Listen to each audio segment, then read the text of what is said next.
I was 21, I found myself pregnant out of wedlock.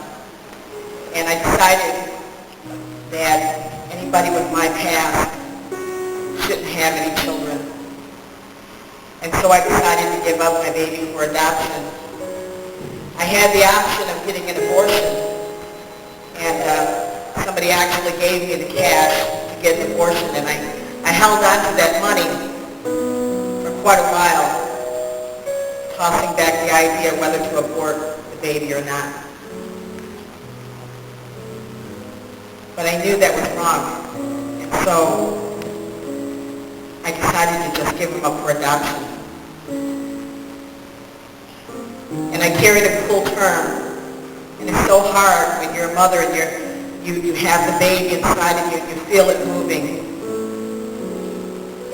Because for the first time, I didn't feel alone.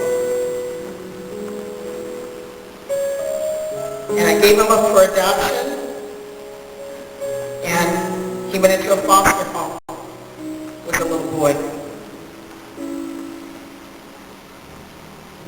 And it put me into more of a depression. And after a while, I just felt it was wrong.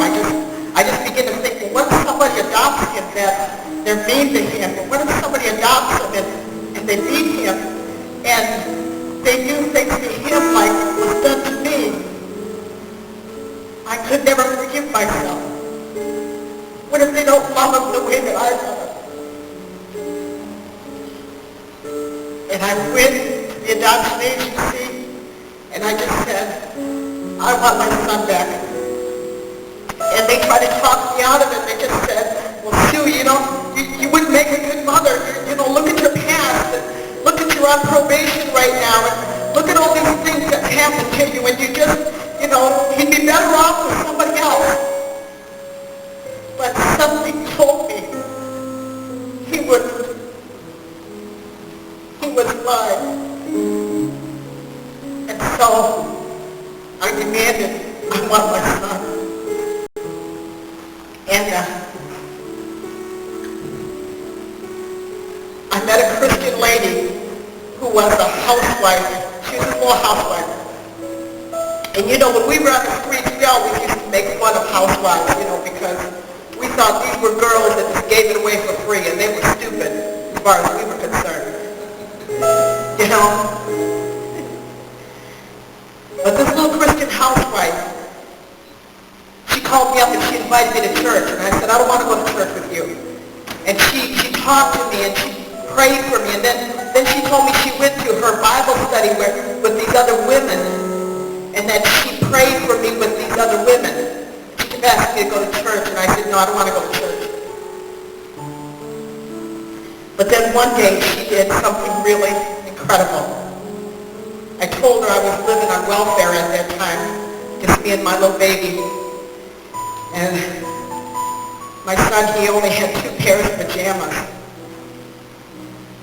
And I barely had enough food to feed myself. My weight had gone down to 85 pounds.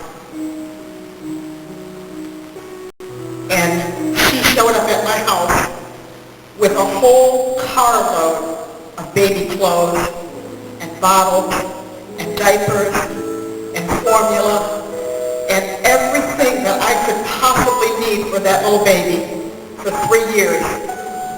Her car, her trunk, everything was just stuffed with things. And she brought it all to my house. I couldn't believe that somebody could do something so kind. A total stranger could be so kind to me. And then she said, Sissy, won't you please come to church with me?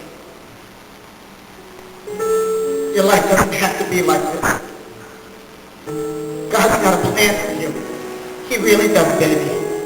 He's got a plan just for you. So I went to church. And I gave my heart to the Lord. And God began to do a marvelous work in my life. He began to do a marvelous work.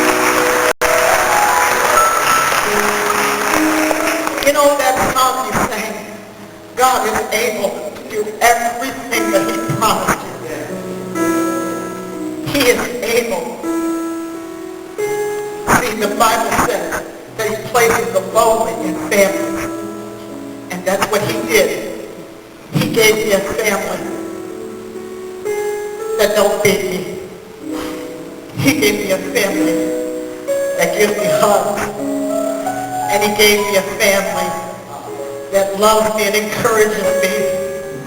And he gave me a family that just pours out praise to me.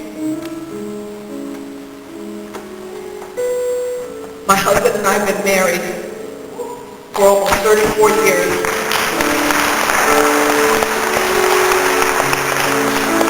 I have 4 children today.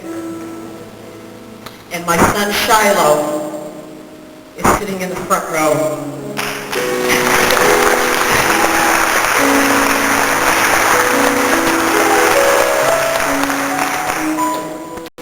And today, he is my associate pastor at my church. I am the senior pastor. I am the senior pastor of the City of Refuge in Oxford, Michigan. And God has completely changed my life. He's able. He's able. He's able. Jesus made the difference in my life. Jesus made the difference in my life.